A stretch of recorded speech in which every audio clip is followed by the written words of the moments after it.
General గా మనం vertigo గురించి మాట్లాడుకునేటట్టయితే రెండు రకాల రీజన్స్ ఉంటాయి. యూజువల్లీ మనం క్లాసిఫై చేసేది central cause of vertigo and peripheral cause of vertigo అని. ఈఎన్టీ పరంగా మేము డీల్ చేసేది ఎక్కువ శాతం పెరిఫరల్ కాజెస్ ఉంటాయి. అంటే చెవుకు సంబంధించిన రీజన్ల వల్ల వచ్చే వర్టిగో, అక్కడి నుంచి వచ్చే గిడ్డీనెస్, తల తిరగడం, ఆ కారణాలకు సంబంధించి ఏవైతే వస్తాయో యూజువలీ అవి ఇవాల్యుయేట్ చేసి అవి ట్రీట్ చేయడం మా పని. అండ్ ఇంకొకటి ఏంటంటేనండి, ఇప్పుడు వయసు పైబడ్డం వల్ల చాలా మందికి ఇలా తల తిరగడం, గిడ్డినెస్ లాంటివి వస్తూ ఉంటాయి. దానికి రీజన్ ఏంటి అంటే వాళ్ళల్లో ఉండే వేరే కండిషన్స్ కావచ్చు. అంటే షుగర్ కానీ, బీపీ కానీ, అన్కంట్రోల్డ్ డయాబెటిక్స్ అనుకోండి, వాళ్ళకి షుగర్ ఫ్లక్చుయేషన్స్ వల్ల ఒక ఎపిసోడ్ ఆఫ్ గిడ్డినెస్ ట్రిగర్ అవ్వచ్చు. సో అది గిడ్డినెస్ అనేది ఒక రెస్పాన్స్, వాళ్ళకు ఆల్రెడీ ఒంట్లో ఉన్న కండిషన్ కంట్రోల్ కాకపోవడం వల్ల వచ్చే ఒక రెస్పాన్స్ లాగా. సో జనరల్గా మనం గిడ్డినెస్ కనుక చూసుకున్నట్టయితే తల తిరగడం అనేది ఒక రకమైన సిమ్టమ్ అయితే, రెండో సిమ్టమ్ ఏమనేది తల మీద ఏదో బరువుగా పెట్టినట్టు ఉంటుంది. ఇవన్నీ యూజువల్గా ఎప్పుడు ఎక్కువ అవుతాయంటే, మనం ఎక్కువసేపు ఒక ప్రాంతంలో కూర్చుని సడన్గా లెగిసిన, లేదంటే మనం నిద్రపోయి బెడ్ మీద నుంచి లెగిసి కూర్చున్న సడన్గా ఒక ఇలా తిరుగుతున్నట్టు అనిపిస్తుంది. అదొక 5 to 10 seconds ఒక ఎపిసోడ్ ఉండి దాంతో మళ్ళీ స్టెబిలైజ్ అవుతుంది. అలాగే కాకుండా కొంతమందికి తల తిరగడంతో పాటు వామిటింగ్ రావడము, బాగా నాజియా ఫీలింగ్ అంటారు, అంటే కడుపులో అంతా తిప్పేసినట్టు. ఇంకొంతమందికి అయితే బ్యాలెన్స్, అంటే ఒక స్ట్రెయిట్ లైన్లో వాళ్ళు నడవమంటే కొంచెం బ్యాలెన్స్ అటు ఇటు తప్పుతూ ఉంటారు.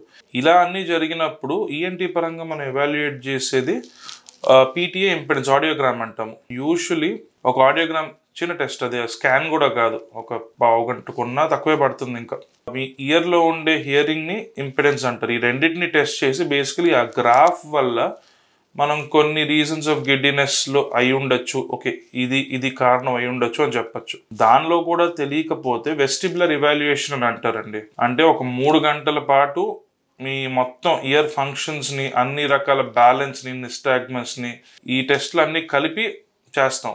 దానికి ఒక 3 గంటల టైం పడుతుంది. బట్ ఇది మళ్ళీ చెప్పినట్టు స్కాన్ కాదు. ఇదేంటంటే మీ బ్యాలెన్స్, మీ ఇన్నర్ ఇయర్ ఫంక్షన్ని ఎవాల్యుయేట్ చేసే టెస్ట్ ఇది.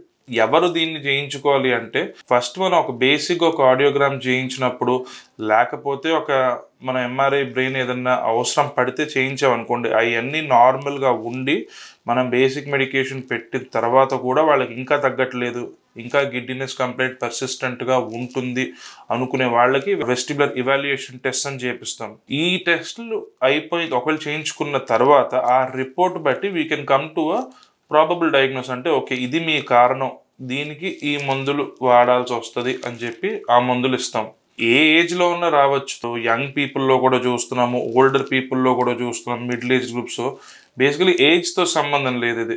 దీన్ని మనం కరెక్ట్గా ఐడెంటిఫై చేసి ఇవాల్యుయేట్ చేయగలిగితే, అంటే దీనికి ఎందువల్ల వస్తుంది అని కరెక్ట్గా డయాగ్నోస్ చేయగలిగి టెస్టులతో కనుక్కోగలిగితే దీని ట్రీట్మెంట్ ఎఫెక్టివ్గా ఉంటుంది. లేదు మనం కారణం తెలియకుండా మెడికల్ షాప్కి వెళ్ళి తల తిరుగుతుందండి మందులు ఇస్తే ఇచ్చే మందులు వాడుకుంటూ కూర్చుని అనుకోండి, మనకు కారణం తెలియకుండా అది తగ్గదు. మహా అయితే ఆ రోజుకో లేదా ఒక వారానికో తగ్గుద్ది, కానీ మళ్ళీ వచ్చేస్తుంది. ఎందుకంటే మనం we are treating only the symptom, మనం కాజ్ని ట్రీట్ చేయట్లేదు. సో గిడ్డినెస్ వచ్చినప్పుడు మెడికల్ షాప్కి వెళ్ళి ఓవర్ ద కౌంటర్ మందులు తీసుకోకుండా ఒక డాక్టర్ని, ఒక ఈఎన్టీ డాక్టర్ని కానీ లేకపోతే ఒక న్యూరాలజిస్ట్ని కానీ కలిసి ఎందువల్ల వస్తుందని ప్రాపర్గా ఇవాల్యుయేట్ చేయించుకుని దానికి తగ్గ ట్రీట్మెంట్ తీసుకుంటేనే మనకు ఫలితం ఉంటుంది. లేదు అంటే 1-2 రోజులు లేదంటే ఒక వారం తగ్గి ఇది మళ్ళీ రిపీట్ అవుతూ ఉంటుంది.